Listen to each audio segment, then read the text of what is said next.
may be that this energy called love and our appreciation when we love of the beauty of who and what we love, maybe that has something to do with this soul journey that we're on. Maybe we all are immortal souls. But there is something about being incarnated in a human body, is what it is, with its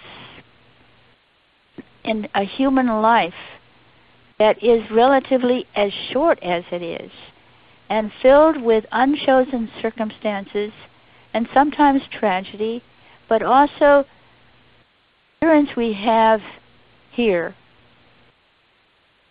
Become conscious of what matters to us,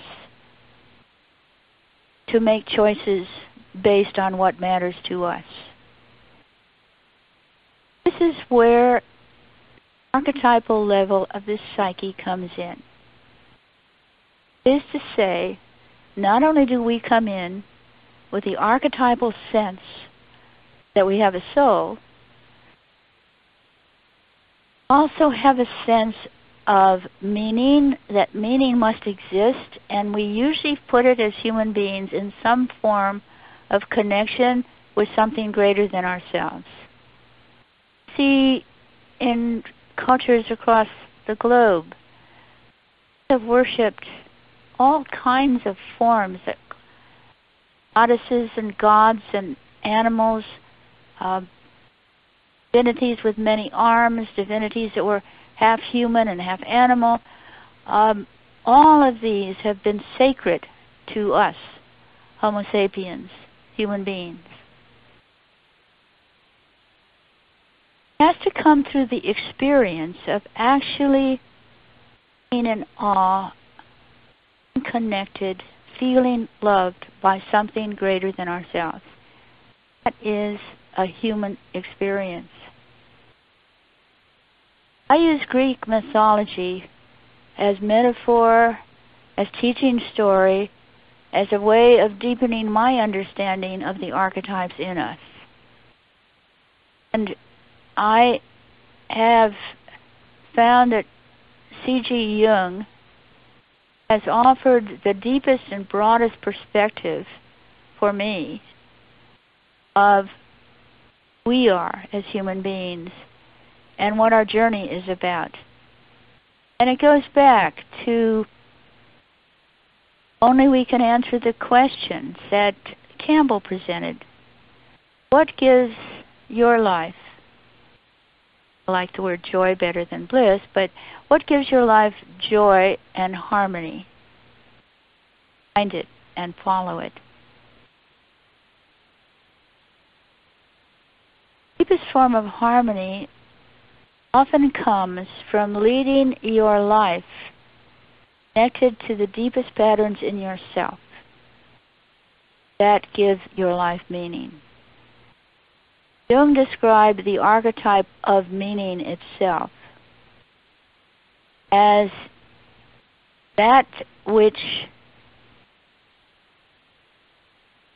is more than the ego could grasp and understand, but when the ego is in touch with what he called the large S self,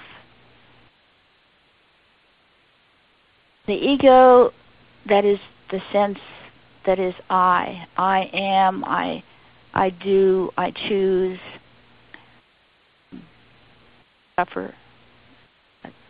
Everybody uses ego pretty much the same. That when I am in touch with or aligned with the archetype of meaning, then I get energy from that. Sustains me. So I am connected with something deeper, not only in myself, but is part of the human archetypal level. It means I am in touch with something that all of us have had some glimpses of. Largest self can be called God, this, Tao,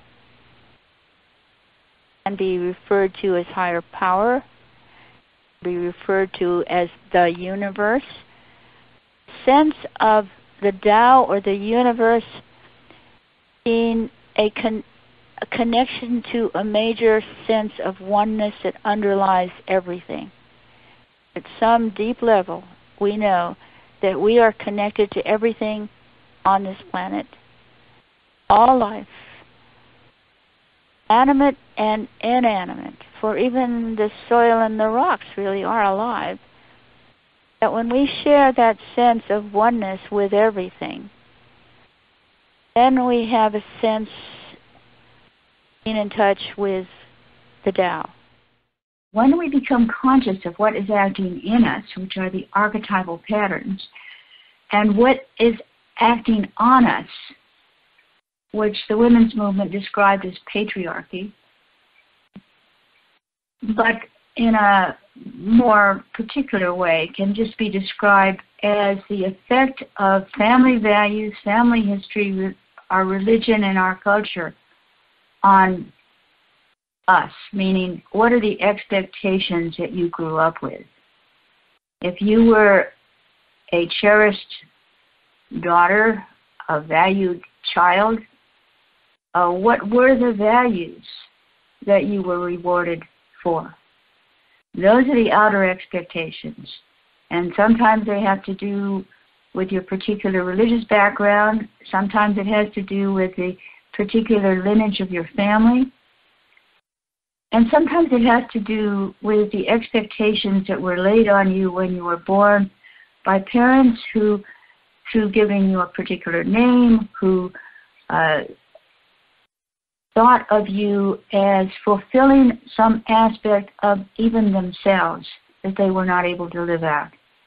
And so you come into the world and are acted upon by these forces outside of you that shape you and the archetypal patterns inside of you. And to become conscious of what is affecting you and what deeply matters to you, which is the archetypal one, and making decisions and choices based on what the possibilities are in that moment and what is really, truly who you are, shapes the journey we're on. Now, in Indian terms, this is called individuation, to become who you were meant to be.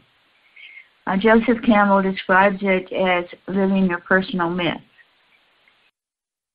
And I like to quote the end of a poem by Mary Oliver. The poem is called A Summer Day, in which at the very end she says, "Doesn't everything die at last and too soon? Tell me, what do you plan to do with your one wild and precious life?"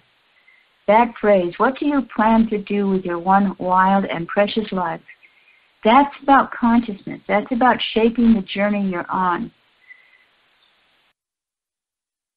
And over again, the work of the Jungian analyst, the work of every person, is to become true to them yourself, to know that things happen that shouldn't happen to us all, to know what it is that we have choices about, and what is it that we only have a choice of how to respond. And there are some very dysfunctional ways of responding that may have to do with an archetype. And there are some very growth heart as compass ways of choosing what step to take next. I think that most of you, men and women for that matter, but certainly women, will find a particular goddess, or maybe a couple of them, are very strong inner aspects. They are the sources of meaning and the sources of problems, depending on whether they're fulfilled or not.